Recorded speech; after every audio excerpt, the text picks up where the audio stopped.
আলহামদুলিল্লাহি ওয়াহদাহু ওয়াসসালাতু ওয়াসসালামু আলা মান লা নাবিয়্যা বা'দাহু। প্রশংসা মহাপরাক্রমশালী আল্লাহ সুবহানাহু ওয়া তাআলার জন্য, যার অশেষ মেহেরবানিতে আমরা পবিত্র ঈদুল ফিতরের পর শাওয়াল মাসের আজকের এই দিনে এই মহতী ইসলামিক অনুষ্ঠানে উপস্থিত হতে পেরেছি। সকলেই বলি আলহামদুলিল্লাহ। দরুদ ও সালাম বর্ষিত হোক পৃথিবীর সর্বশেষ ও সর্বশ্রেষ্ঠ রাসূল আহমদ মুহাম্মদ মুস্তাফা সাল্লাল্লাহু আলাইহি ওয়াসাল্লামের প্রতি। সম্মানিত উপস্থিতি, আপনারা যারা এখানে বিভিন্ন প্রান্ত থেকে উপস্থিত হয়েছেন, তাদের সকলের জ্ঞাতার্থে আমার পক্ষ থেকে উদাত্ত আহ্বান থাকবে যে আমি আপনাদের চেয়ে বেশি দূর থেকে এসেছি, বেশি দূর থেকে উপস্থিত হয়েছি। সুতরাং আপনাদের যাওয়ার যত তাড়াহুড়া আছে তার চেয়ে বেশি আমার আছে। আমি আপনাদের ধৈর্যচ্যুতি ঘটবে এত লম্বা দীর্ঘ আলোচনাও করব না, তবে আপনাদের কাছে এতটুকু চাইব যে যতক্ষণ আলোচনা করব ততক্ষণ এই আলোচনা ইসলামী অনুষ্ঠানের আদব আপনারা রক্ষা করবেন, বলেন ইনশাআল্লাহ। এবং সেই আহ্বানের খাতিরেই পিছনে যারা এখনো চলাফেরা করছেন, ডানে অথবা বামে এবং পিছনে, তাদেরকে অনুরোধ করব আপনারা বসে পড়ুন। যেহেতু দীর্ঘ সময় আপনাদের ক্লান্তি হবে, এরকম আলোচনা করব না এবং আমাকেও ফিরতে হবে। সুতরাং বিশেষ কোনো ইমার্জেন্সি জরুরি পরিবেশ ছাড়া আলোচনা শেষ না করে না ওঠার জন্য বিনীত আবেদন রইল। আজকে অত্র অনুষ্ঠানে আমার আলোচনার সংক্ষিপ্ত বক্তব্যের বিষয়বস্তু, যে বিষয় সম্পর্কে আপনারা অবগত আছেন এবং জানেন, সেটি হচ্ছে আমরা অত্যন্ত আনন্দের সাথে আমাদের বাংলাদেশে ঈদ উদযাপন করলেও এই পৃথিবীরই আমাদেরই এক ভূখণ্ডের মুসলিম ভাই এবং বোনেরা বোমার আওয়াজে আহত ব্যক্তিকে মেডিকেলে নিয়ে যাওয়া, নিহতের জানাজা এবং দাফন, গৃহহীন ঘরহারা, খোলা আকাশের নিচে তাঁবুতে, খাদ্যের সংকট, পানির সংকট, বিদ্যুতের সংকট ইত্যাদি অসংখ্য সমস্যা, বিপদ আপদ মাথায় নিয়ে তাদের ঈদ এবং তাদের রমাজান অতিক্রম করেছে। সেই সমস্ত দুঃখ ভারাক্রান্ত আল্লাহ সুবহানাহু ওয়া তাআলার অসহায় বান্দা এবং বান্দি, তারা যে অঞ্চলে বসবাস করছে সেই অঞ্চলের সংক্ষিপ্ত ইতিহাস এবং তা থেকে আমাদের শিক্ষণীয়। আল্লাহ সুবহানাহু ওয়া তাআলা পবিত্র কোরআন মাজিদে বলেন, সুবহানাল্লাযী আসরা বিআবদিহি লাইলাম মিনাল মাসজিদিল হারামি ইলাল মাসজিদিল আকসা। মহাপবিত্র সেই সত্তা যিনি তার বান্দাকে, তার বান্দা মানে কে? মুহাম্মদ সাল্লাল্লাহু আলাইহি ওয়াসাল্লাম। মুহাম্মদ সাল্লাল্লাহু আলাইহি ওয়াসাল্লামের জন্য সর্বোচ্চ সম্মান এটা যে তিনি আল্লাহ সুবহানাহু ওয়া তাআলার বান্দেগিতে, আল্লাহ সুবহানাহু ওয়া তাআলার দাসত্বে সর্বোচ্চ স্থানে পৌঁছে গেছিলেন। আমরাও আল্লাহ সুবহানাহু ওয়া তাআলার বান্দা, ইবাদুল্লাহ, সবাই আল্লাহর বান্দা, কিন্তু আমরা নাম কাওয়াস্তে আল্লাহর বান্দা, কাজে কর্মে দেখা যাচ্ছে শয়তানের বান্দা। তাহলে রাসূল সাল্লাল্লাহু আলাইহি ওয়াসাল্লামের সর্বশ্রেষ্ঠ সম্মান এটি যে তিনি আল্লাহ সুবহানাহু ওয়া তাআলার বান্দেগী এবং দাসত্বের সর্বশীর্ষ চূড়ায় পৌঁছে গেছেন। এই জন্য আল্লাহ তাকে নিজের বান্দা হিসেবে সম্বোধন করছেন। তো আল্লাহ সুবহানাহু ওয়া তাআলা তার বান্দাকে রাতের বেলা সফর করিয়েছেন। রাতের বেলা সফরকে আরবিতে বলা হয় ইসরা, আসরা, রাতে সফর করিয়েছেন। কোথায় থেকে? মিনাল মসজিদিল হারাম, মসজিদে হারাম মক্কা থেকে, ইলাল মসজিদিল আকসা, দূরবর্তী মসজিদ পর্যন্ত। আকসা শব্দের অর্থ হচ্ছে দূরবর্তী। যেহেতু মক্কা থেকে মসজিদে আকসা দূরে, এই জন্য মক্কার মানুষ মসজিদে আকসাকে মসজিদ আকসা বলত, যে দূরের মসজিদ হিসেবে সম্বোধন করত। সেটি আল্লাহ সুবহানাহু ওয়া তাআলা কোরআনে তুলে ধরেছেন। কোন মসজিদ আকসা? এই পয়েন্টটা হচ্ছে আমাদের জন্য আজকের এই আলোচনার মূল অংশ, যে কারণে আয়াত তুলে ধরা। আল্লাযী বারাকনা হাওলাহু, যেই মসজিদে আকসার চারিদিক আমি আল্লাহ বরকত দিয়ে ঘিরে দিয়েছি। আল্লাহু আকবার। সেই বরকত সীমাবদ্ধ না সীমাহীন, তা আল্লাহ সুবহানাহু ওয়া তাআলা কোরআন মাজিদের আরেক আয়াতে বলছেন, ওয়ানাজ্জাইনাহু ওয়া লূতান। আমি এই মাটিতে, যেই মাটির কথা আমরা এখন বলছি মসজিদ আকসা এবং তার পার্শ্ববর্তী অঞ্চল, এই মাটিতে আমি আশ্রয় দিয়েছি কাকে? ইব্রাহিমকে এবং লূতকে। ওয়ানাজ্জাইনাহু ওয়া লূতান ইলাল আরদিল্লাতী, ওই মাটিতে আশ্রয় দিয়েছি বারাকনা ফিহা লিল আলামিন। ইব্রাহিম এবং লূতকে ওই মাটিতে আশ্রয় দিয়েছি যেখানে বরকত রেখেছি সারা পৃথিবীর মানুষের জন্য। আল্লাহু আকবার। আল্লাহ সুবহানাহু ওয়া তাআলা কোরআনে বলছেন, আমি অনুবাদ করছি, বারাকনা ফিহা লিল আলামিন, যেই মাটিতে আমি আল্লাহ বরকত রেখেছি সীমাবদ্ধ নয়, শুধু ফিলিস্তিনবাসীর জন্য নয়, শুধু মসজিদে আকসা এবং তার পার্শ্ববর্তী মানুষদের জন্য, লিল আলামিন, সমগ্র পৃথিবীবাসীর জন্য বরকত রেখেছি। আর ইব্রাহিম এবং লূতকে কিভাবে আশ্রয় দিলেন? আলাইহিমা সালাতু ওয়াস সালাম।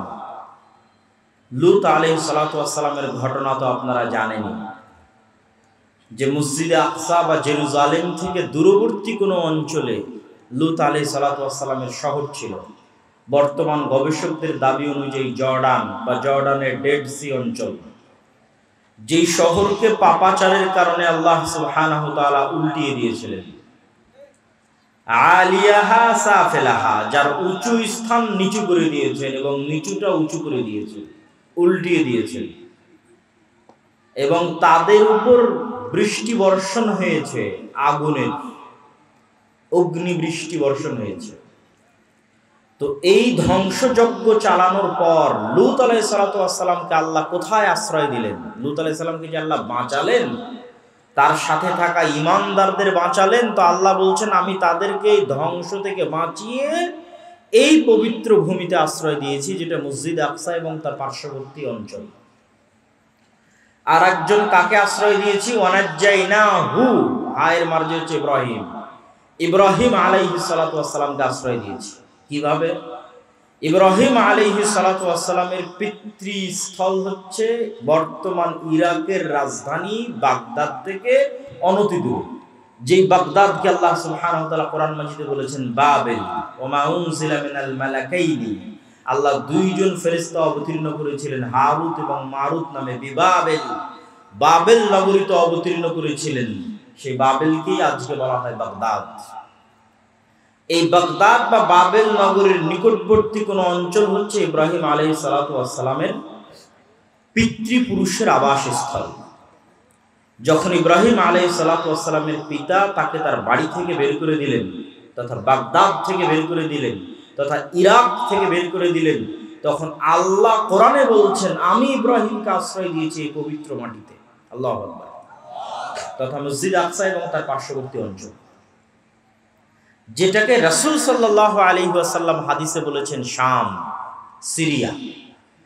আজকের শাম রাসূল সাল্লাল্লাহু আলাইহি ওয়াসাল্লামের শাম নয়। রাসূলুল্লাহ সাল্লাল্লাহু আলাইহি ওয়াসাল্লাম যতবার শাম বলবেন ততবার আজকের সিরিয়া, তার সাথে আজকের ফিলিস্তিন, আজকের লেবানন, আজকের জর্ডান, আজকের ইসরায়েল, এই 4-5টা সকল রাষ্ট্রগুলো রাসূল সাল্লাল্লাহু আলাইহি ওয়াসাল্লামের শামের অন্তর্ভুক্ত। একই এরিয়া, একই অঞ্চল, একই কালচার। ব্রিটিশরা ছোট্ট ছোট্ট টুকরা করে ভেঙে ভেঙে ভেঙে ভেঙে তার মধ্যে থেকে 1948 সালে মধ্যপ্রাচ্যের বিস্ফোরা ইসরায়েলকে তৈরি করেছে। যেমনভাবে 1947 সালে এই বিশাল মুসলমানদের ভারত উপমহাদেশকে ভেঙ্গে টুকরো করে হিন্দুত্ববাদী ভারত তৈরি করেছে, ঠিক মুসলমানদের বিশাল আরব স্বাধীন অঞ্চলকে ভেঙ্গে টুকরো টুকরো করে ইসরায়েলকে তৈরি করেছে। 1 বছরের ব্যবধান, 1947 এবং 1948। আর আল্লাহ সুবহানাহু ওয়া তাআলা আবার পবিত্র কোরআনে বলছেন, যা কাকতালীয়ভাবে মিলে গেছে। আল্লাহ সুবহানাহু ওয়া তাআলা আবার পবিত্র কোরআনে বলছেন যে মুমিনদের উপর যারা আসাদ্দুন নাস আদাওয়া, শত্রুতার দিক থেকে মুমিন এবং মুসলমানদের উপর সারা পৃথিবীর সকল জাতি গোত্র ধর্ম বর্ণকে ছাড়িয়ে যাবে 2টা গোত্র।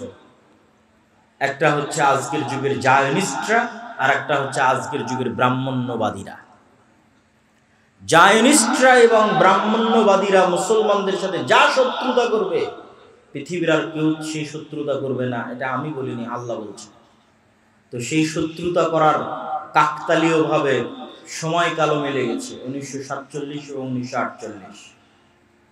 এই জন্য আমার কিছু বক্তব্যে বলা আছে যে বাংলাদেশের মধ্যে গাজা হওয়ার সকল সম্ভাবনা বিরাজমান, যদি ইল্লা মান রাহিমা রাব্বি, যদি আমার প্রতিপালক আল্লাহ সুবহানাহু ওয়া তাআলা আমাদের প্রতি দয়া না করেন। সম্মানিত উপস্থিতি, তাহলে কি বলছিলাম? আলোচনা করছিলাম এই মাটির পবিত্রতা, এই মাটির মহত্ব সম্পর্কে। এই মাটিকে যে পবিত্র মাটি হিসেবে ঘোষণা করা হয়েছে, সেটিও আল্লাহ সুবহানাহু ওয়া তাআলা পবিত্র কোরআনে ঘোষণা করেছেন।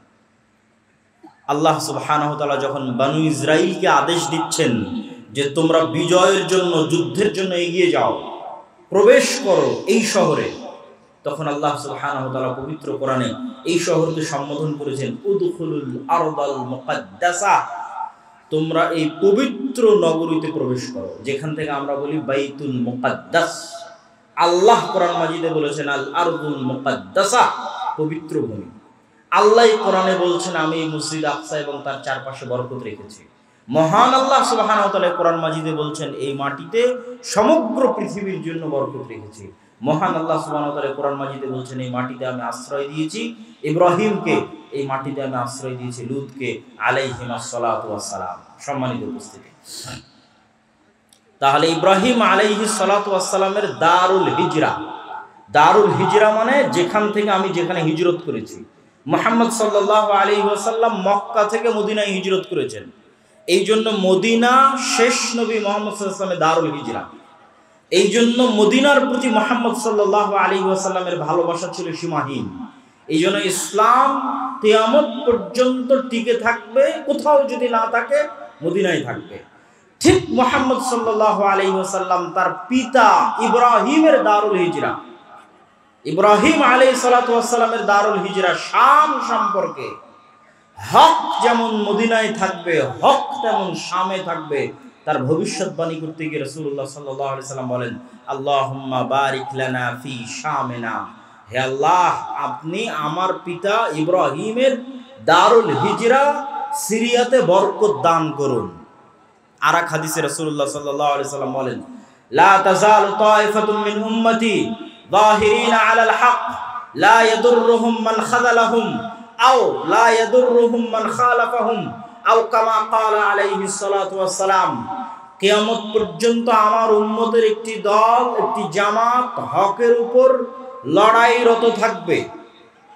কিয়ামত পর্যন্ত হকের উপর লড়াইরত থাকবে, পৃথিবীর কোনো শক্তি তাদের ক্ষতি করতে চাইলেও ক্ষতি করতে পারবে না।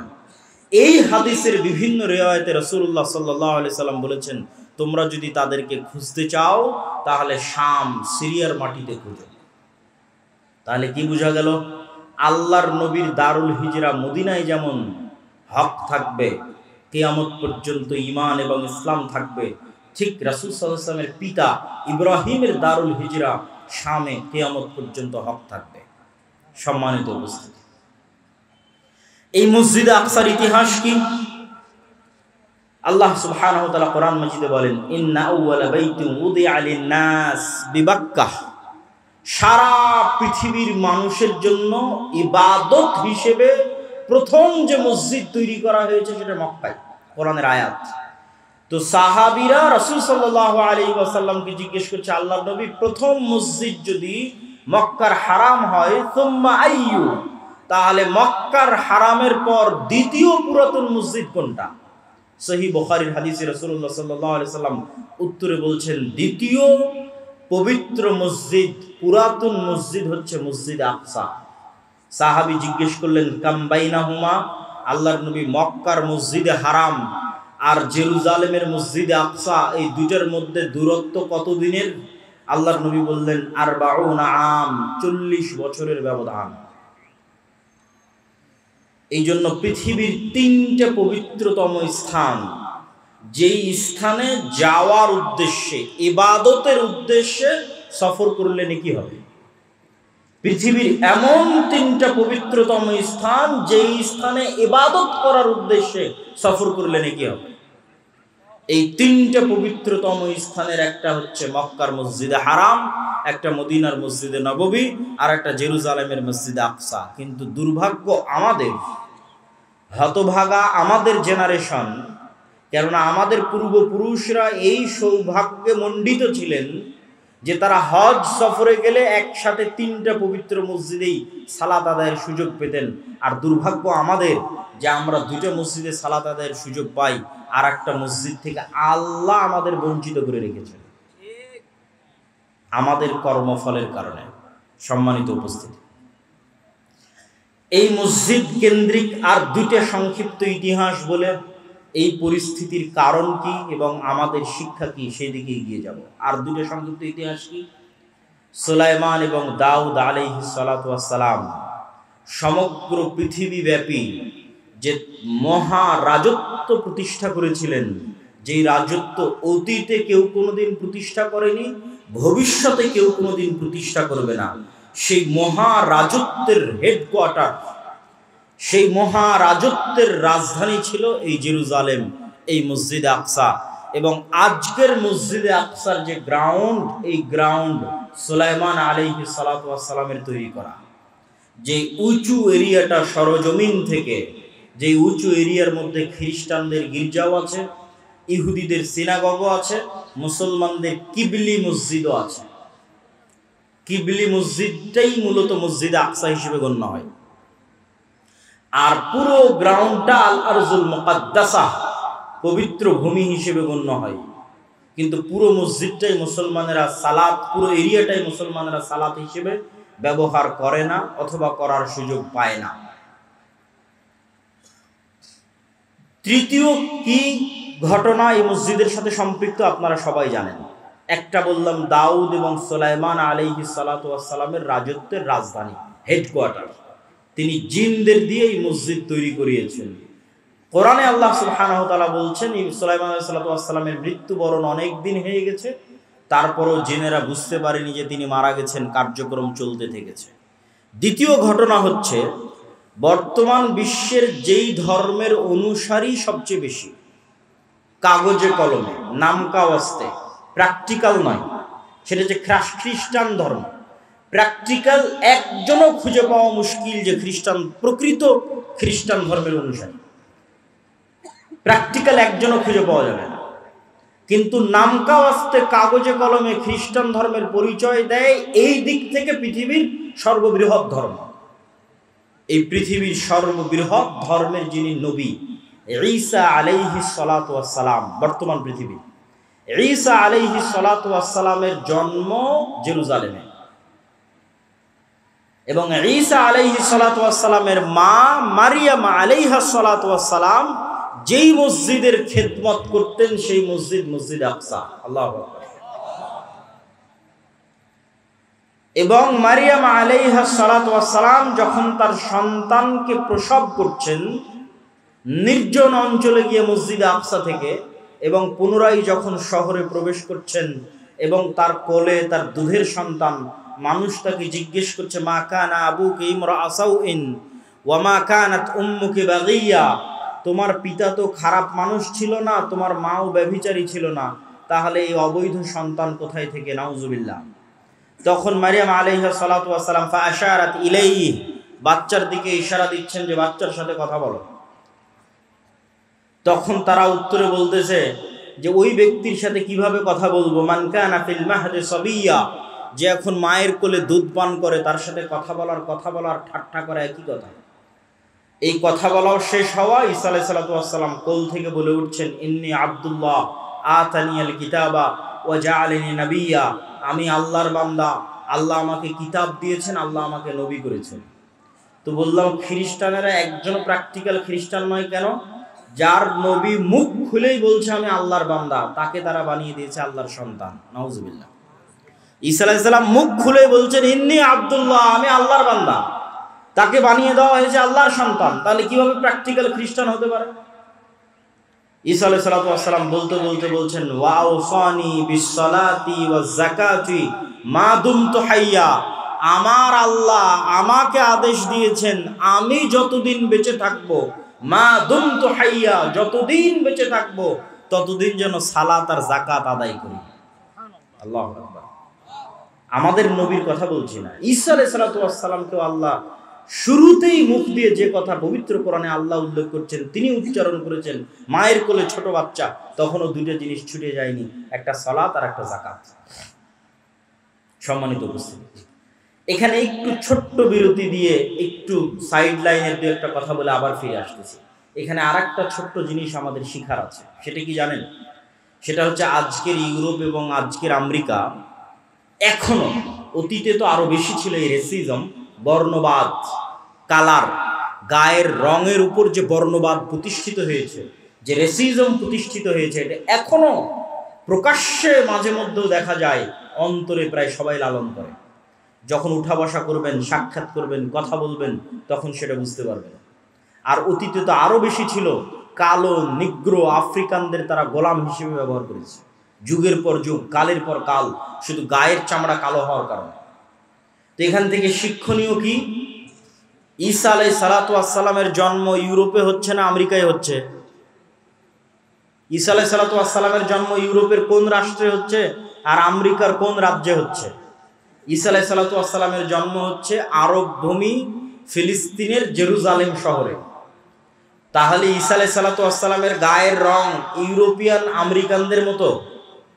কথা বলেন, ইউরোপিয়ান আমেরিকানদের মতো না। ঈসা আলাইহিস সালাতু ওয়াস সালামের গায়ের রং মুহাম্মদ সাল্লাল্লাহু আলাইহি ওয়াসাল্লামের মতো, ইব্রাহিম আলাইহিস সালাতু ওয়াস সালামের মতো, মেটে সাদা, শ্যামা সাদা, ধবধবে হলদে যে সাদা ইউরোপিয়ান এবং আমেরিকানদের গায়ের রং, যেটা নিয়ে তারা গর্ব করে, সেটা তাদের নবীরই গায়ের রং নয়। তারা যাকে নবী হিসেবে বিশ্বাস করে সেই নবীর গায়ের রং সেটা নয়। তাদের নবী একজন এশিয়ান, তাদের নবী একজন অ্যারাবিয়ান, তাদের নবী একজন সেমেটিক। সম্মানিত উপস্থিতি, ইব্রাহিম আলাইহিস সালাতু ওয়াস সালামের সন্তান ঈসা আলাইহিস সালাতু ওয়াস সালাম। এবার আমরা আসি, এই যে মহাপবিত্র ভূমি, এই মহাপবিত্র ভূমি আমাদের হাতছাড়া হয়েছে কেন? কিভাবে হাতছাড়া হলো? একটা ছোট্ট ঘটনা বলে সেই কারণের বিশ্লেষণে চলে যাব। ওমর ইবনুল খাত্তাব রাদিয়াল্লাহু তাআলা আনহু যখন জেরুজালেম বিজয় করেন, তখন আবু উবাইদা ইবনুল জাররাহ চিঠি লিখেছেন আমিরুল মুমিনিন খলিফাতুল মুসলিমিনের কাছে।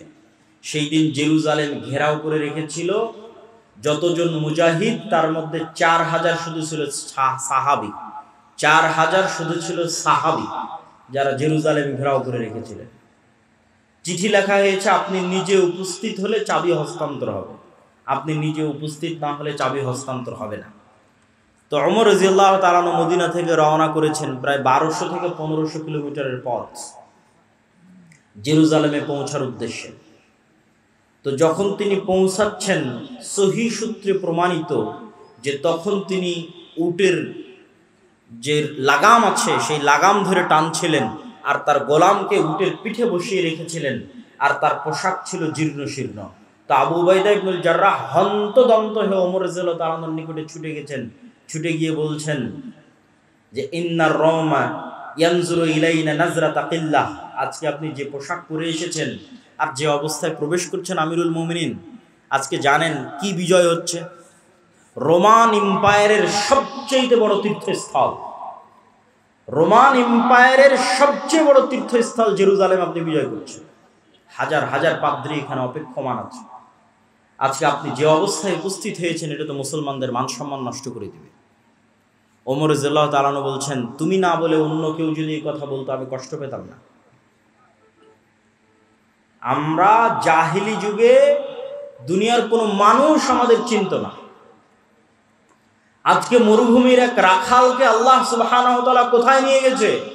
একজন অপরিচিত, অজানা, অচেনা মরুভূমির একজন ব্যক্তিকে আল্লাহ সুবহানাহু ওয়া তাআলা আজকে এমন জায়গায় নিয়ে গেছে যে তার হাতে রোমান এম্পায়ারের সবচেয়ে বড় তীর্থস্থল জেরুজালেম বিজয় হচ্ছে। এই সম্মান, পোশাক আশাক, কাপড় চোপড়, ধন দৌলত ইত্যাদি দিয়ে আসেনি। আ'আজ্জানাল্লাহু বিল ইসলাম, কোন রিওয়ায়াতে আছে বিকিতাবিল্লাহ, আল্লাহ আমাদেরকে সম্মান দিয়েছে কোরআনের অনুসরণের কারণে, ইসলামের অনুসরণের কারণে। বলেন আল্লাহু আকবার। তাহলে মুসলমানেরা জেরুজালেম শক্তি দিয়ে, ক্ষমতা দিয়ে, বুদ্ধি দিয়ে, কৌশল দিয়ে জেরুজালেম বিজয় করেনি। আল্লাহ ভরসা, আল্লাহ ভীরুতা দিয়ে জেরুজালেম বিজয় করেছে। আজকে মুসলমানদের কাছে শক্তির অভাব নাই। আজকে 57টা মুসলিম দেশের যা শক্তি, এই সকল শক্তি একত্রিত করলে আমার মনে হয় না উমাইয়া শাসন আমলে, আমার মনে হয় না আব্বাসীয় শাসন আমলে, আমার মনে হয় না খোলাফায়ে রাশিদিনের শাসন আমলে এর 60% শক্তি মুসলমানদের ছিল। আজকে মুসলমানদের দুনিয়াবি যা শক্তি, তার 60% শক্তি আমার মনে হয় না উমাইয়া, আব্বাসীয়, খোলাফায়ে রাশিদিনের শাসন আমলে ছিল, অথবা সুলতান সালাহুদ্দিন আইয়ুবীর হাতে ছিল। কিন্তু তাদের কাছে ছিল আল্লাহ ভরসা, আল্লাহ ভীতি, আল্লাহ ভীরুতা। আমাদের কাছে দুনিয়াবি সকল পথপন্থা আছে, কিন্তু ওই দুইটা জিনিস আমরা হারিয়ে ফেলেছি, আল্লাহ ভরসা এবং আল্লাহ ভীরুতা, তাকওয়া, পরহেজগারিতা এবং তাওয়াক্কুল আলাল্লাহ। সম্মানিত উপস্থিতি, মুসলমানদের আজকের এই অবস্থাকে আমি আমার বহু বক্তব্যে তুলনা করেছি যে আজকের মুসলমানেরা এই যুগের বানু ইসরাইল, এবং তুলনার মানদণ্ডটা কি সেটা দিয়ে এই বক্তব্যের শিক্ষার দিকে এগিয়ে যাচ্ছি। কিভাবে আমরা এই দাসত্ব এবং এই গোলামি থেকে মুক্তি পাবো সেটার দিকে এগিয়ে যাচ্ছি। তুলনার মানদণ্ড কোথায়? আল্লাহ সুবহানাহু ওয়া তাআলা কোরআন মাজিদে বলছেন, ওয়াইজ নাজ্জাইনাকুম মিন আলি ফিরআউন ইয়াসুমুনাকুম সুআল আযাব ইউযাববিহুনা আবনাআকুম ওয়া ইস্তাহিয়ুনা নিসাআকুম। স্মরণ করো সেই দিনের কথা যেই দিন আমি আল্লাহ তোমাদেরকে ফেরাউনের কবল থেকে বাঁচিয়ে দিয়েছিলাম। কোন ফেরাউনের কবল থেকে বাঁচিয়ে দিয়েছিলাম? যে তোমাদের ছেলে সন্তানদের জবাই করত আর তোমাদের মেয়ে সন্তানদের জীবিত রাখত। তাহলে ওই যুগের বানু ইসরাইলদের উপর ফেরাউনের জুলুমের মাপকাঠি হচ্ছে ফেরাউন ওই যুগের বানু ইসরাইলদের ছেলে সন্তানদের জবাই করত, মেয়ে সন্তানদের বাঁচিয়ে রাখত। ঠিক কাছাকাছি ওই রকমই জুলুম আজকের যুগের ফেরাউনেরা আজকের যুগের মুসলমানদের উপর গাজাই করতেছে। কাছাকাছি ওই রকমের জুলুম, বরং তার চেয়ে ভয়ঙ্কর হতে পারে, তার চেয়ে ভয়াবহ হতে পারে। এখানে নারী, পুরুষ, শিশু পার্থক্য ছাড়াই গত 1.5 বছরে 50,000-এর বেশি নারী, পুরুষ, শিশুকে গাজার মাটিতে হত্যা করা হয়েছে। নাউজুবিল্লাহ। আর সমগ্র পৃথিবীর চোখের সামনে, সমগ্র মুসলিম বিশ্বের চোখের সামনে। সম্মানিত উপস্থিতি, তাহলে আমি বলছি আজকের যুগের মুসলমানেরা আজকের যুগের বানু ইসরাইল, ওই যুগের বানু ইসরাইলের উপর যেভাবে ফেরাউনের জুলম এবং অত্যাচার চলত। এবং এটা বলার পিছনে আমার লজিক আর একটা আছে, এটার থেকে আপনাদের শিক্ষা আছে। সেই লজিকটা হচ্ছে, পবিত্র কোরআন খুলেন, সূরা বাকারা পড়েন। সূরা বাকারায় আল্লাহ সুবহানাহু তাআলা যেই জাতির বর্ণনা লম্বা সময় যাবত দিয়েছেন, সেই জাতির নাম বানু ইসরাইল। লম্বা সময় যাবত ছোট্ট ছোট্ট ঘটনা আল্লাহ বানু ইসরাইলের তুলে ধরেছে। তো বানু ইসরাইলের ঘটনা এত ব্যাপক আকারে পবিত্র কোরআনে তুলে ধরে যে এমন একদিন আসবে যেই দিন বানু ইসমাইল বানু ইসরাইলের মতো হয়ে যাবে। সেই দিন যেন তারা বানু ইসরাইলের এই 4000 বছর আগের ঘটনা থেকে শিক্ষা নেয়। এই জন্য উম্মতে মুহাম্মাদীর শিক্ষার জন্য বানু ইসরাইলের এত লম্বা ঘটনা আল্লাহ সুবহানাহু ওয়া তাআলা কোরআন মাজিদে তুলে দিলেন, যেন একদিন আসতে পারে যেই দিন উম্মতে মুহাম্মাদের অবস্থা বানু ইসরাইলের মতো হতে পারে। দুই একটা কথা কি বানু ইসরাইলের, তাহলে আপনি উম্মতে মুহাম্মাদের সাথে মিলাতে পারবেন। বানু ইসরাইলের দুই একটা কথা হচ্ছে আল্লাহ সুবহানাহু ওয়া তাআলা কোরআনে সূরা বাকারায় যেভাবে তুলে ধরেছেন, আমি শুধু দুই একটা উদাহরণ দেব। বিস্তারিত আপনি সূরা বাকারাও পড়তে পারেন, বিস্তারিত আমার বই সমসাময়িক মুসলিম বিশ্ব এবং ফিলিস্তিনেও পড়তে পারেন। কি সেই ঘটনা? সেই ঘটনা হচ্ছে বানু ইসরাইলেরা চোখের সামনে দেখলো ফেরাউন ডুবে গেছে। চোখের সামনে নিজে চোখে দেখেছে ফেরাউনকে ডুবতে। কোন ফেরাউন? যে ফেরাউন তাদের ছেলে সন্তানদের জবাই করত, মেয়েদের বাঁচিয়ে রাখত। এই চোখের সামনে ফেরাউনকে ডুবতে দেখার পরও বানু ইসরাইল মূসা আলাইহিস সালাতু ওয়াস সালামকে বলছে, লান নুমিনা লাকা হাত্তা নারাল্লাহা জাহরা। মূসা, ততক্ষণ পর্যন্ত তোমার আল্লাহর উপর ঈমান আনয়ন করব না যতক্ষণ না স্বচক্ষে তোমার আল্লাহকে না দেখছি। নাউজুবিল্লাহি মিন যালিক। এরা স্বচক্ষে ফেরাউনকে ডুবতে দেখেছে। ফেরাউনকে স্বচক্ষে ডুবতে দেখার পর নবীকে বলছে, তোমার তাওরাত বিশ্বাস করি না, তোমার আল্লাহর কথা বিশ্বাস করি না স্বচক্ষে যতক্ষণ আল্লাহকে না দেখব। লোহিত সাগর পার হয়ে আজকের যে বিশাল মরুভূমি আছে, সিনাই মরুভূমি, এই বিশাল সিনাই মরুভূমিতেই মূসা আলাইহিস সালাতু ওয়াস সালাম বানু ইসরাইলকে নিয়ে ঘুরপাক খাচ্ছেন। তো একদিকে লোহিত সাগরের লবণাক্ত পানি, আর মরুভূমিতে পানি আসবে কোথায় থেকে? ওয়াইজ ইসতাসকা মূসা লিকওমিহি ফাকুল নাযরিব বিআসাকাল হাজার ফানফাজারাত মিনহু ইসনাতা আশারাতা আইনা। যখন মূসার কওম মূসাকে বলল পানির ব্যবস্থা করে দাও, তখন আমি মূসাকে বললাম, মূসা লাঠি দিয়ে পাথরে আঘাত করো। মূসা আলাইহিস সালাতু ওয়াস সালাম লাঠি দিয়ে পাথরে আঘাত করলেন।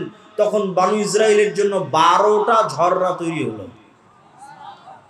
12টা ঝর্ণা কেন, কে বলতে পারবে? ইয়াকুব আলাইহিস সালাতু ওয়াস সালামের 12 সন্তানের জন্য, ইউসুফ আলাইহিস সালাতু ওয়াস সালামে সহ 12 ভাইয়ের জন্য। মানে ঘটনার ধারা হয়তো মিলাতে পারেন না, আমি সুন্দর করে মিলিয়ে দিই। ইব্রাহিম আলাইহিস সালাতু ওয়াস সালামের সন্তান ইসহাক, ইসহাক আলাইহিস সালাতু ওয়াস সালামের সন্তান ইয়াকুব, ইয়াকুব আলাইহিস সালাতু ওয়াস সালামের সন্তান ইউসুফ। এতদূর পর্যন্ত সবাই জেরুজালেমে আছে, মানে ফিলিস্তিনে আছে, আজকের মসজিদে আকসা এবং তার আশেপাশে আছে। ইউসুফ আলাইহিস সালাম কুয়াতে ভাইয়েরা ফেলে দিল, মিশরের বাজারে বিক্রি হয়ে গেলেন। তারপরে ইউসুফ আলাইহিস সালাম যখন বাপের সাথে মিলিত হয়ে গেলেন, তখন পুরো বংশ জেরুজালেম ফিলিস্তিন থেকে কোথায় চলে গেল? মিশরে চলে গেল। ইউসুফ আলাইহিস সালাতু ওয়াস সালামের 400 বছর পর মিশরে মূসা আলাইহিস সালাম আসতেছে। ইউসুফ আলাইহিস সালাতু ওয়াস সালামের 350 400 বছর পর ইউসুফ আলাইহিস সালামের ভাইদের বংশেই, ইয়াকুব আলাইহিস সালাতু ওয়াস সালামের সন্তানদের বংশেই 400 বছরের বংশ এত বড় হয়ে গেছে। 12 ভাইয়ের সন্তান, সন্তান তার সন্তান, তার সন্তান, তার সন্তান, সব নবীর সন্তান। যারা বলতেছে যে আল্লাহকে না দেখা পর্যন্ত ঈমান আনয়ন করব না, এরা ইব্রাহিম আলাইহিস সালাতু ওয়াস সালামের সন্তান। এরা ইউসুফ আলাইহিস সালাতু ওয়াস সালাম এবং তার ভাইদের সন্তান 400 বছর পর। যারা বলতেছে তোমার আল্লাহকে বলো যে পানির ব্যবস্থা করে দিতে, তখন আল্লাহ মূসা আলাইহিস সালাতু ওয়াস সালামকে বললেন লাঠি দিয়ে পাথরে আঘাত করো। তো 12টা ঝর্ণা তৈরি হলো। 12টা ঝর্ণা কাদের সম্মানে? 12 ভাইয়ের, 12 গোত্রের, 12 বংশের সম্মানে। এমনকি মুফাসসিরিনে কেরাম লিখছে, যখন মূসা আলাইহিস সালাতু ওয়াস সালাম সমুদ্রের লাঠি দিয়ে আঘাত করেন, তখন একটা রাস্তা নয় 12টা রাস্তা তৈরি হয়েছিল। ইয়াকুব আলাইহিস সালামের 12 সন্তানের 12 বংশধরের সম্মানে 12টা রাস্তা তৈরি হয়েছিল। তারা বলতেছে যে আল্লাহকে ততক্ষণ ঈমান করব না যতক্ষণ না দেখব। তাদের আরেকটা উদাহরণ দেখেন তো, যেহেতু মরুভূমি, খাবারের কোনো ব্যবস্থা নাই, তো আল্লাহ আসমান থেকে মান্না এবং সালোয়া ব্যবস্থা করে দিয়েছে খাবারের জন্য। আর পানি, পাথর ফেটে পানি বের হচ্ছে মরুভূমির মধ্যে, পাথর ফেটে পানি বের হচ্ছে মরুভূমির মধ্যে, আসমান থেকে খাবার আসতেছে। তারপরেও তাদের সহ্য হচ্ছে না। তারা বলছে লান নাসবিরা আলা তুআমিন ওয়াহিদ উদউ লানা রাব্বাক। মূসা, এক খাবার, এই সকাল সন্ধ্যা একই মান্না সালোয়া, আর সকাল সন্ধ্যা পানি আর মান্না সালোয়া। মান্না সালোয়ার বিবরণ পড়তে গেলে আপনারা আশ্চর্য হবেন। আজকের পৃথিবীর সবচেয়ে দামি মাশরুম, যেটা কেজি বাংলাদেশি টাকায় 4 থেকে 5 লক্ষ টাকা, আজকের বাংলাদেশি টাকায় পৃথিবীর যেটা সবচেয়ে দামি মাশরুম, বিশেষ সময়ে বিশেষ কালে উৎপাদিত হয় সেই মাশরুম আর বিশেষ এক পাখির গোস্ত হচ্ছে মান্না সালোয়া, যার 1 কেজির দাম বাংলা টাকায় 4 থেকে 5 লক্ষ টাকা।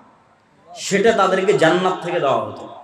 তখন তারা বলছে লান নাসবিরা আলা তুআমিন ওয়াহিদিন, এক খাবার ভালো লাগে না, তোমার আল্লাহকে বলো এই মাটি থেকে আদা রসুন পেঁয়াজ চাল গম ডাল ইত্যাদি উৎপাদন করে দিতে।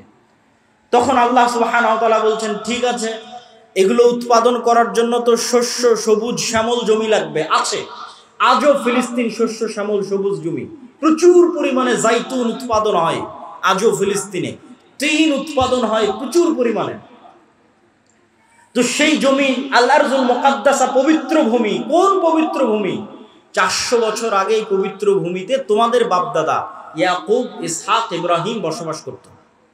কিন্তু ইউসুফ আলাইহিস সালাতু ওয়াস সালামের কারণে তোমরা মিশরে চলে এসেছিলে, তার 400 বছর পর আজকে তোমরা এখানে। তো এই মাটি তোমাদের, তোমরা এখন সেই মাটি বিজয়ের জন্য যুদ্ধ অবতীর্ণ হও।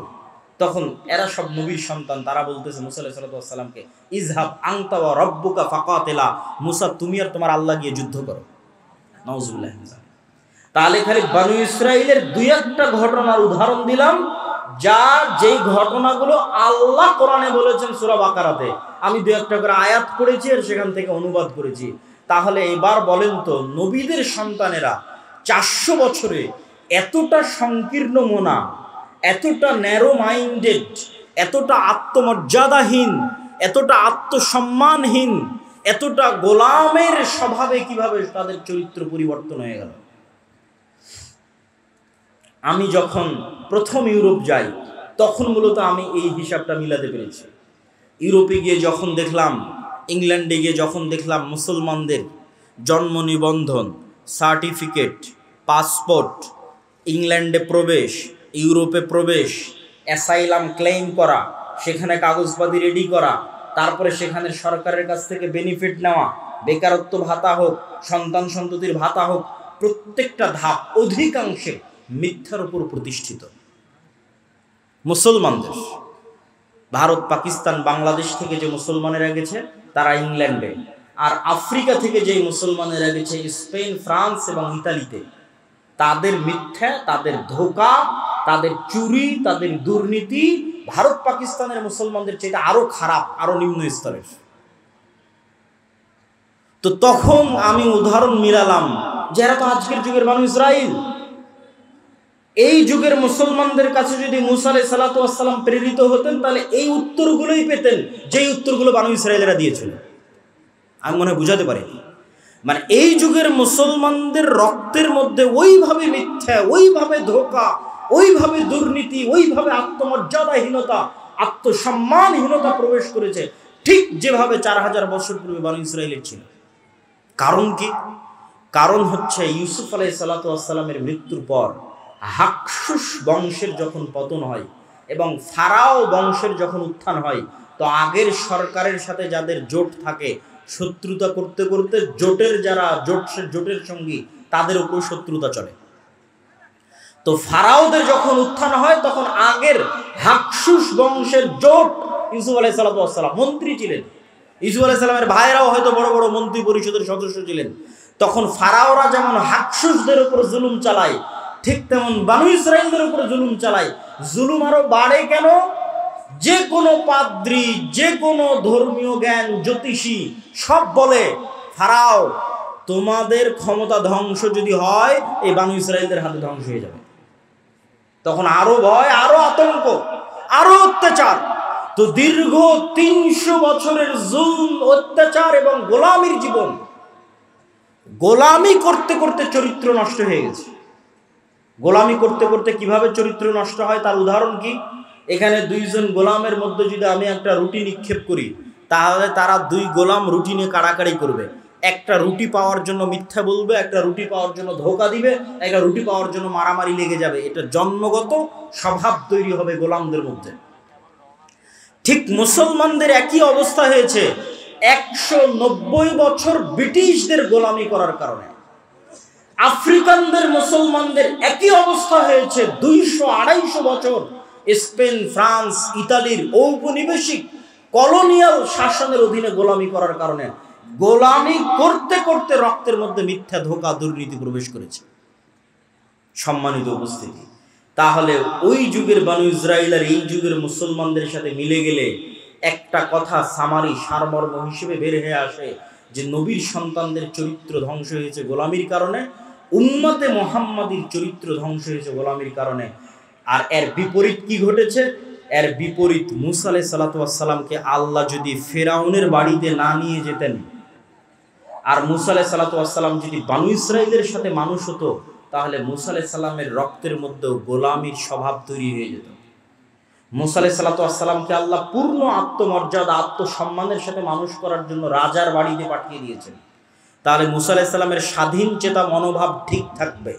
স্বাধীন চেতা মনোভাবের প্রমাণ কোথায়?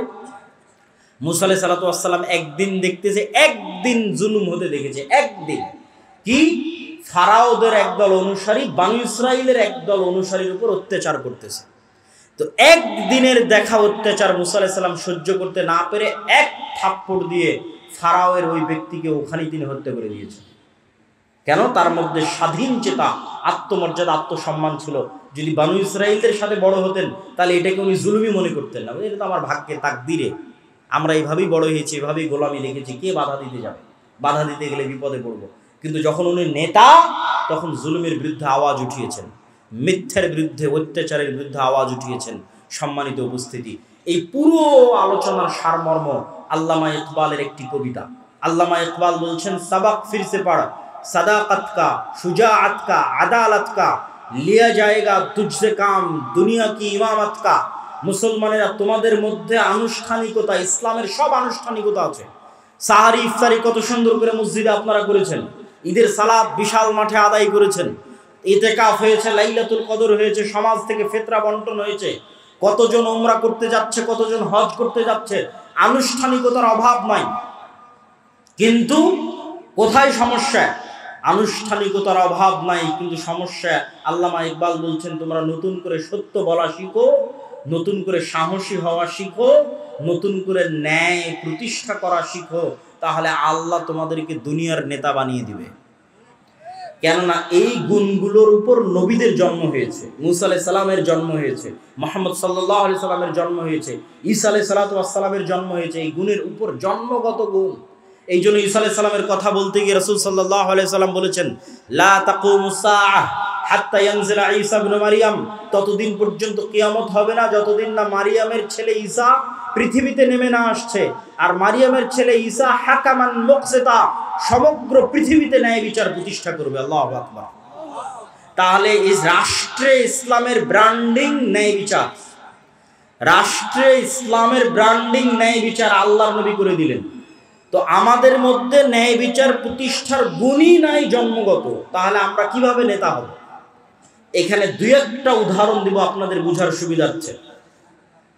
বাংলাদেশে গত 16 বছর এরকম অসংখ্য ওসি, ডিসি, এসপি, মন্ত্রী, মিনিস্টার ছিল যাদের 80%-এর বেশি এরকম জালসা সম্মেলনের প্রধান অতিথি, বিশেষ অতিথি হয়েছে না হয়নি?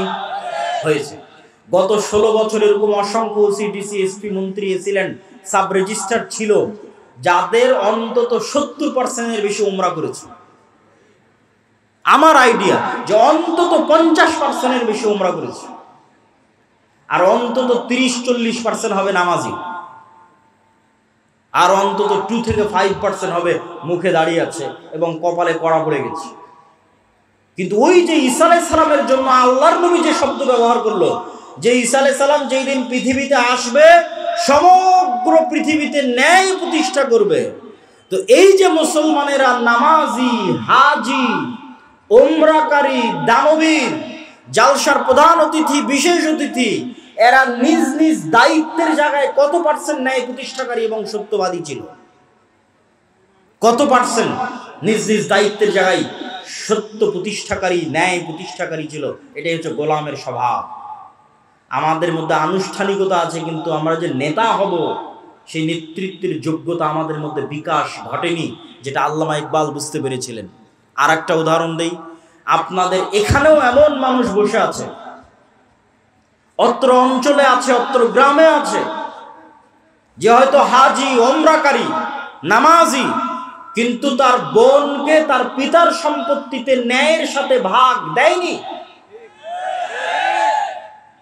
ন্যায়ের সাথে ভাগ দেওয়া মানে একদল আছে ভাগ থেকেই বঞ্চিত করেছে, আর একদল আছে ভাগ দিয়েছে ন্যায়ের সাথে দেয়নি। যেটা বেশি দামি রাস্তার পাশে ফরওয়ার্ড জমি সেটা নিজে নিয়েছে, যেটা কম দামি কম আবাদ হয় পানিতে ডুবে থাকে সেটা বনকে দিয়েছে।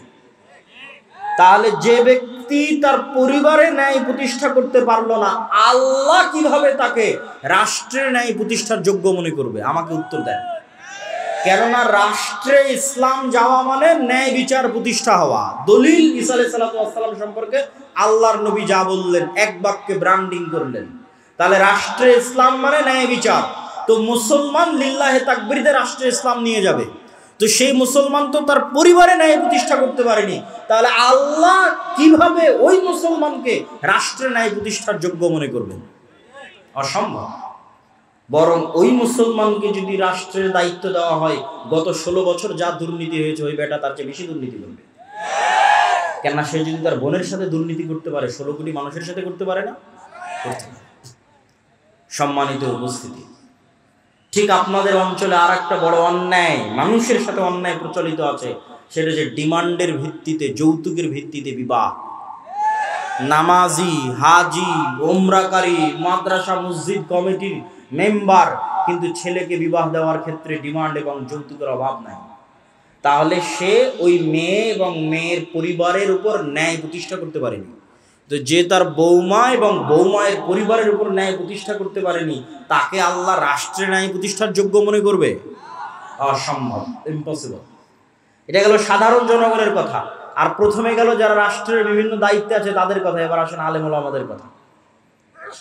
মসজিদ, মাদ্রাসা, ইসলামী দল, ইসলামী সংগঠন, সব জায়গায় ইসলামের বাহ্যিক আনুষ্ঠানিকতা বিরাজমান আছে।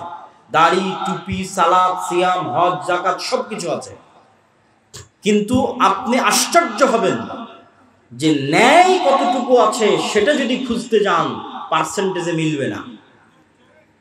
দেখবেন যে ইসলামী দলের আমির তার ওই কর্মীকেই ছাঁটাই করে দিয়েছে যেই কর্মী বেশি পরিশ্রম করে, আর ওই কর্মীকে পদ দিয়ে দিয়েছে যে বেশি চামচামি করে।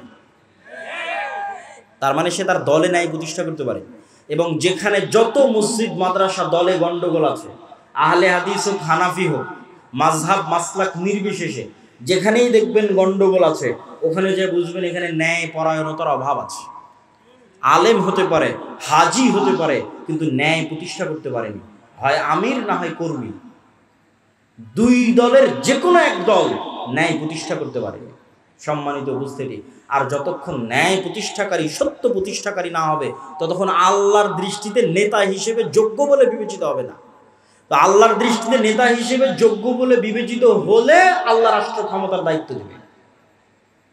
এই জন্য আমি উদাত্ত আহ্বান জানাবো যে আজকের এই আলোচনা থেকে আমরা এতটুকু কি শিক্ষা গ্রহণ করতে পারি না যে আমাদেরকে সত্যবাদী এবং ন্যায় প্রতিষ্ঠাকারী হতে হবে? পারি না? একটা হাদিস আপনাদের সামনে পেশ করি। সাবআতু ইযিল্লুহুমুল্লাহ ইয়াওমা লা যিল্লা ইল্লা যিল্লুহ। 7 শ্রেণীর মানুষকে কিয়ামতের মাঠে আল্লাহ বিশেষ ছায়া দিবেন।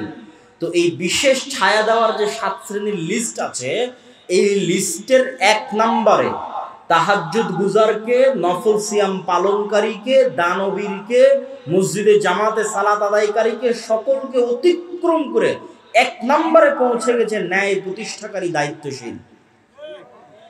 কেন? ইমামুন আদিল। কেন? ন্যায় প্রতিষ্ঠা করা আল্লাহর সবচেয়ে বড় গুণ। বলেন আল্লাহু আকবার। আল্লাহ বলছেন আমি আদিল, আমি ন্যায় পরায়ণ, ন্যায় প্রতিষ্ঠাকারী। হারামতু যুলমা আলাইয়া, আমার উপর জুলম করাকে আমি হারাম করে নিয়েছি। পৃথিবীর মানুষ যদি কোথাও ন্যায় বিচার না পায়, তাহলে আমি আল্লাহ কিয়ামতের মাঠে ন্যায় বিচার বুঝিয়ে দেব। তাহলে ন্যায় প্রতিষ্ঠা করা কার গুণ? আল্লাহর গুণ। আর পৃথিবীর সকল ক্ষমতার মালিক কে? আল্লাহ। যখন এবার ওই গুণের সাথে মিলে যাবে, তখন আল্লাহ সুবহানাহু ওয়া তাআলা ওই ব্যক্তিকে যোগ্য মনে করবে যে সেও নেতা হওয়ার যোগ্য, তাকে এবার আমি একটু ক্ষমতা দিই। তখন মুসলমানদের হাতে এমনি ক্ষমতা চলে আসবে, এমনি রাষ্ট্র ক্ষমতা। যোগ্য হতে হবে রাষ্ট্র ক্ষমতা পাওয়া আল্লাহর দৃষ্টিতে, মানুষের দৃষ্টিতে বলিনি। ফেসবুকে লাইক পাওয়া, ফলোয়ার পাওয়া, ভোটে দাঁড়ানো, নির্বাচনী ক্যাম্পেইন, এগুলো দিয়ে মানুষের দৃষ্টিতে আমি দায়িত্ব পালনের যোগ্য হতে পারি, কিন্তু আল্লাহর দৃষ্টিতে দায়িত্ব পালনের যোগ্য হতে হলে সত্যবাদিতা, ন্যায়পরায়ণতার মাপকাঠিতে যে উত্তীর্ণ হবে, বাইনি ওয়া বাইন আল্লাহ, আল্লাহর কাছে উত্তীর্ণ হতে পারবে, আল্লাহ ওকে নেতা হওয়ার যোগ্য মনে করবে, আল্লাহ ওকে নেতা বানিয়ে দিবে। সম্মানিত উপস্থিতি, আর এই যে গোলামির নেচার, আপনাদের বিরক্তি হওয়ার আগেই কিন্তু আমি বক্তব্য শেষ করবো। এই জন্য আপনাদের উদাত্ত আহ্বান জানাচ্ছি যে আপনারা আর কিছুক্ষণ, আমার বক্তব্যের সারমর্মের দিকে চলে আসতেছি, শেষের দিকে চলে আসতেছি, আর কিছুক্ষণ ধৈর্যের সাথে শুনুন। সেটি কি? সেটি হচ্ছে এই যে গোলামির যে নেচার এবং স্বভাব, মিথ্যা বলা, এটা গোলামির স্বভাব। ধোঁকা দেওয়া, সঠতা দেওয়া, দুর্নীতি করা গোলামির স্বভাব, নেতার স্বভাব নয়। তার একটা উদাহরণ, আবু সুফিয়ান কাফের মুশরিক, কিন্তু বাই বর্ন জন্মগত নেতা।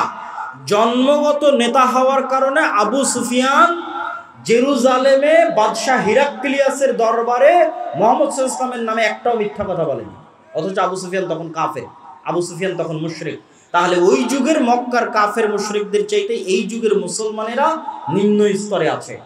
আর এই গোলামির স্বভাবকে জিইয়ে রাখার জন্য যে মুসলমানদেরকে যে আমরা ইউরোপিয়ানরা 190 বছর ওদের মধ্যে গোলামির স্বভাব ঢুকিয়ে দিয়েছি, এই গোলামির স্বভাবটা জিইয়ে রাখার জন্য এদের মাথার উপর গণতন্ত্র চাপিয়ে দাও। এই কথা অনেকের কাছে বিরক্তিকর লাগতে পারে, কিন্তু আমি যুক্তির ভিত্তিতে কথা বলবো, যুক্তির ভিত্তিতে বলে আমার বক্তব্যের শেষের দিকে চলে যাব। গণতন্ত্র দিয়ে ইসলাম প্রতিষ্ঠা হবে কিনা এটা আমার আলোচনার বিষয়ই নয়। গণতন্ত্র পৃথিবীতে জাস্টিস, ন্যায় প্রতিষ্ঠায় ব্যর্থ একটা শাসন ব্যবস্থা। গত 16 বছর বাংলাদেশের মানুষের উপর জুলম, খুন, গুম, আয়নাঘর গণতন্ত্রের নামে তৈরি করা হয়েছে। আবার এখন ইসলামের নেতা নির্বাচনের যে পদ্ধতি, যে পরামর্শের ভিত্তিতে যোগ্য মানুষকে দায়িত্ব দিয়ে দাও, তো পরামর্শের ভিত্তিতে যে সরকার তৈরি হয় সেই সরকারের ভালো মন্দ পরে, কিন্তু তাদেরকে যে নির্বাচন করা হয়েছে এর পদ্ধতিটা ইসলামিক। তো যারা এই পদ্ধতির মাধ্যমে ক্ষমতায় আসলে দেখবেন তাদেরকেও সরিয়ে চোর, বাটপার, লুটেরাদের ক্ষমতায় বসানোর জন্য যে ট্রাম্প কার্ড ব্যবহার করা হবে সেটার নাম গণতন্ত্র। আর এই গণতন্ত্রের সবচেয়ে বড় কুফল মুসলমানেরা ভোগ করবে কি দিয়ে? সেটা হচ্ছে বিভেদ, হিংসা, বিদ্বেষ, মিথ্যা। গণতন্ত্রের মেকানিজমটাই এমন যে আপনি মিথ্যা না বললে এখানে টিকতে পারবেন না। তাহলে আপনার মধ্যে গোলামির স্বভাব জিইয়ে রাখার সবচেয়ে বড় মাধ্যম হচ্ছে পলিটিক্যালি আপনাকে গণতন্ত্রের কাছে বাউন্ড করে দেওয়া। দেন আপনি বাই ডিফল্ট মিথ্যা বলবেন, বাই ডিফল্ট দুর্নীতি করবেন, বাই ডিফল্ট ধোঁকা দিবেন, আপনার গোলামির নেচার চলতেই থাকবে। সত্যবাদিতা, ন্যায়পরায়ণতা বহু দূরের কথা। আর গণতন্ত্রের সবচেয়ে বড় ব্যর্থতা কি? গণতন্ত্র নিজে গণতন্ত্র প্রতিষ্ঠায় ব্যর্থ। কিভাবে গণতন্ত্র প্রতিষ্ঠায় ব্যর্থ কিভাবে? জনগণের শাসন মানে হচ্ছে গণতন্ত্র, কিন্তু এখানে জনগণের শাসন যে হয় না তার প্রমাণটা কোথায়? নির্ধারিত দল প্রার্থীকে মনোনয়ন দিবে, তো এমনও দল আছে যেই দলে টাকা দিয়ে প্রার্থীতা কিনে পাওয়া যাবে, আছে না নাই? আছে। টাকা দিয়ে প্রার্থী মনোনয়ন পত্র কিনে নিবে। তাহলে জনগণ যোগ্য প্রার্থী বাছাই করার আগেই প্রার্থী মনোনয়ন পত্র ম্যানিপুলেট হয়ে গেছে। দ্বিতীয় আরেকটা কোথায় গণতন্ত্র দিয়ে গণতন্ত্র প্রতিষ্ঠা হয় না, সেটা হচ্ছে এই গণতন্ত্রের ভোট ক্যাম্পেইনের জন্য যত হাজার হাজার কোটি টাকার দরকার, এই হাজার হাজার কোটি টাকা বাংলাদেশের 18 কোটি জনগণের 80% জনগণ যারা মধ্যবিত্ত, নিম্নবিত্ত, তাদের পকেট থেকে আসা সম্ভব নয়। তাহলে হাজার হাজার কোটি টাকা দিবে কারা? এই দেশের শীর্ষস্থানীয় দুর্নীতিবাজ ব্যবসায়ীরা। তাহলে দল আগেই বিক্রি হয়ে গেছে দেশের শীর্ষস্থানীয় দুর্নীতিবাজ ব্যবসায়ীদের কাছে। তাহলে গণতন্ত্র, জনগণের শাসন কোথায় গেল? এবার আমি আপনাকে প্রকৃত গণতন্ত্র তুলে ধরি। আমি গণতন্ত্রের, যদি আপনি এক মুহূর্তের জন্য আমাকে বলেন যে আমি গণতন্ত্রের সাপোর্টার, তাহলে প্রকৃত গণতন্ত্র আপনার সামনে তুলে ধরি। প্রকৃত গণতন্ত্র এভাবে প্রতিষ্ঠিত হতে পারে, জনগণের শাসন, আমি ইসলামী খেলাফা, ইসলামী শাসন বলি, জনগণের শাসন প্রতিষ্ঠিত হতে পারে। আপনাদের এই চাটখিল গ্রামের মানুষ এত বড় স্কুল, এত বড় মসজিদ, এত মাদ্রাসা পরিচালনা করতে পারতেছে, তো এই চাটখিল গ্রামের মানুষ এক জায়গায় একসাথে বসে পরামর্শের ভিত্তিতে তাদের গ্রামের নেতা নির্ধারণ করতে পারে না? পারে না? পারে। তাহলে চাটখিলে একটা নেতা নির্ধারণের জন্য গ্রুপিং, মনোনয়ন, ভোটের দরকার আছে।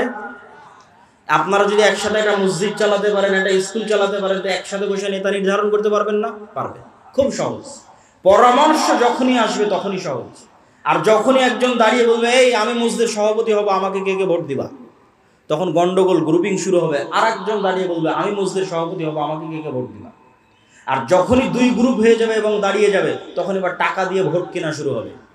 তো যখন টাকার ভিত্তিতে ভোট বিক্রি হবে, তখন সত্য ন্যায় থাকলো না মিথ্যুক ধোঁকাবাজে পরিণত হলো? মিথ্যুক ধোঁকাবাজে পরিণত হলো। আমি রূপগঞ্জে দেখেছি, এবারের নির্বাচনের সময় রূপগঞ্জে, যে প্রত্যেকটা মানুষ টাকার কাছে ভোট বিক্রি করে দিচ্ছে এবং সব প্রার্থীকে বলতেছে আমি আপনাকে ভোট দিব। তখন আমি আরেকবার রিয়েলাইজ করলাম, এরা তো সব বানু ইসরাইল, এবং গণতন্ত্র এদেরকে বানু ইসরাইল বানাচ্ছে। শতভাগ মিথ্যুক, শতভাগ দুর্নীতিবাজ একটা কওম তৈরি হচ্ছে। তাহলে শতভাগ মিথ্যুক, শতভাগ দুর্নীতিবাজ একটা কওম কিভাবে কল্পনা করতে পারে আল্লাহ তাদেরকে ইসলাম প্রতিষ্ঠার জন্য মনোনীত করবে? নাউজুবিল্লাহ। কেমনে কল্পনা করতে পারে যে আল্লাহ তাদেরকে ইসলাম প্রতিষ্ঠার জন্য মনোনীত করবে? কেমনে? অসম্ভব, ইম্পসিবল। পৃথিবী উল্টে গেলে অসম্ভব, এটা হবে না। তাহলে একটা ছোট্ট একটা গ্রামের একটা নেতা নির্ধারণের জন্য গ্রুপিং এর দরকার নাই, মনোনয়নের দরকার নাই, কিচ্ছুর দরকার নাই। একসাথে গ্রামবাসী বসে তার নেতা নির্ধারণ করতে পারে। সব একটা ইউনিয়নের সব গ্রামের নেতা একত্রিত হয়ে তার ইউনিয়নের নেতা নির্ধারণ করতে পারে। সব ইউনিয়নের নেতা একত্রিত হয়ে তার উপজেলা, উপজেলা একত্রিত হয়ে তার জেলা, জেলা একত্রিত হয়ে তার দেশ। নিচ থেকে যখন উঠে আসবে তখন গণতন্ত্র, উপর থেকে যখন চাপিয়ে দেওয়া হবে তখন এলিট ক্লাস, দুর্নীতিবাজ ব্যবসায়ীদের শাসন প্রতিষ্ঠা হয়। এটা বাস্তবতা, এটা হিস্ট্রি, এটা হচ্ছে এস্টাবলিশড ট্রুথ, সত্য। সম্মানিত উপস্থিতি, তাহলে মুসলমানদের এই যে মিথ্যার কালচার, দুর্নীতির কালচার, এটা থেকে বের হয়ে আসার একটা পলিটিক্যাল উপায় হচ্ছে গণতন্ত্র থেকে বের হয়ে আসা। আর একটা অর্থনৈতিক দিক থেকে মুসলমানদের মিথ্যা বলা শেখানো হয়। এটা বলে আমার বক্তব্য শেষ করে দেব। সেটা হচ্ছে সুদ। সেটার নাম কি? সুদ। কিভাবে? ইসলামের কর্জের থিওরি যদি আপনি পড়েন, ইসলামিক ফাইন্যান্স পড়তে গিয়ে এটা আমি দেখেছি যে রাসূলুল্লাহ সাল্লাল্লাহু আলাইহি ওয়াসাল্লাম এবং আল্লাহ সুবহানাহু ওয়া তাআলা, মানুষ মরে যাচ্ছে তখন কর্জ নিবে, মেয়ের বিয়ে দিতে পারতেছে না, অপারেশন হচ্ছে, টাকা নাই, তখন কর্জ নিবে। কিন্তু বিলাসী পণ্যের জন্য কর্জ নিবে, তার কোনো পয়েন্ট কোরআন এবং হাদিসে আমি খুঁজে পাইনি। বিলাসী পণ্য মানে আমার মোটরসাইকেল লাগবে, আমার আইফোন লাগবে, আমার আইপ্যাড লাগবে, আমার পাকা মাটির বাড়ি ভেঙে পাকা বাড়ি তৈরি করা লাগবে। এই বিলাসিতার জন্য লোন নিবে, এটা সুদমুক্ত লোনের কথা বলছি, সুদযুক্ত না। বিলাসী পণ্যের জন্য স্বাভাবিক সুদমুক্ত কর্জ নিবে, এর প্রমাণ আমি কোরআন হাদিসে খুঁজে পাইনি। মানুষ কর্জ নিতে পারে যখন বিপদে, সংসার চলে না, মারা যাচ্ছে, অপারেশন হচ্ছে, তখন কর্জ নিতে পারে। গেল এক নাম্বার পয়েন্ট। দুই নম্বর পয়েন্ট হচ্ছে আল্লাহ সুবহানাহু ওয়া তাআলা রাসূল সাল্লাল্লাহু আলাইহি ওয়াসাল্লামকে শিখিয়ে দিয়েছেন সব সালাতে, সব দোয়ায় কর্জ থেকে বাঁচতে চাও। আল্লাহুম্মা আউযু বিকা মিনাল মা'সামি ওয়াল মাগরাম, আল্লাহ লোন থেকে বাঁচতে চাই। তো সাহাবীরা আল্লাহর নবীকে জিজ্ঞেস করছে এত কেন কর্জ, লোন থেকে বাঁচতে চান? তখন রাসূলুল্লাহ সাল্লাল্লাহু আলাইহি ওয়াসাল্লাম উত্তরে বলছেন, মানুষ যখন কর্জ নেওয়া শুরু করে, মিথ্যা বলা শুরু করে। এই যে আমার বক্তব্যের পয়েন্ট, যেটা কানেক্ট করতে চাচ্ছি, আল্লাহর নবীর হাদিস। মানুষ যখন কর্জ নেওয়া শুরু করে, কি বলা শুরু করে? মিথ্যা বলা শুরু করে। তাহলে আল্লাহর নবী জানেন যে আমার উম্মত যখন মিথ্যার উপর প্রতিষ্ঠিত হবে, তো নেতৃত্বের গুণ হারিয়ে যাবে। মিথ্যা তো গোলামের গুণ, স্লেভ, দাস, কৃত দাসের গুণ। তাহলে যে পরিবার ক্ষুদ্র লোন নিচ্ছে কিস্তিতে, ওর মা মিথ্যা বলছে, ওর বাপ মিথ্যা বলছে, ওর ছেলে মিথ্যা বলছে, পুরো পরিবার মিথ্যার উপরে প্রতিষ্ঠিত হচ্ছে, এই পরিবারকে কিভাবে আল্লাহ চয়েস করতে পারে যে তাদেরকে দিয়ে আল্লাহ রাষ্ট্রে ইসলাম প্রতিষ্ঠা করবে?